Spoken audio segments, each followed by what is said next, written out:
এই সেই লটারির দোকানদার আগামীকাল তার ৪৫,০০০ টাকা প্রাইজ হয়েছে, থার্ড প্রাইজ।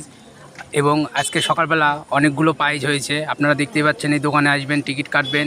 খুব টিকিট ভালো, মর্নিং ডে টিকিট বিক্রি করা হয়। যে কোনো রাজ্যের লটারি পাবেন এই দোকানে। ছেলের নাম সন্তু মহন্ত। কৃষ্ণা লজের পাশে এই দেখতে পাচ্ছেন ৪৫,০০০ টাকা নিয়ে এসছে, পাইছে একটা গরিব লোকজনই পেয়েছে, তার খুব ভালো হয়েছে। সেই লোকটাকেও আপনাদের দেখাবো। আপনারা দেখতে পাচ্ছেন আজকে মর্নিংও প্রাইজ হয়েছে। এই দোকানের টিকিট কাটলে আপনার প্রাইজ কনফার্ম পাবেন। দেখতে পাচ্ছেন এই সেই লটারির দোকানদার সন্তু মহন্ত।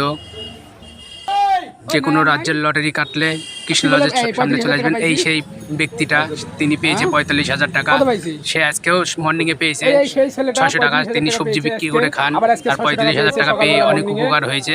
তার মুখে হাসি ফুটেছে, আপনারা দেখতেই পাচ্ছেন। খুব ভালো ছেলেটা।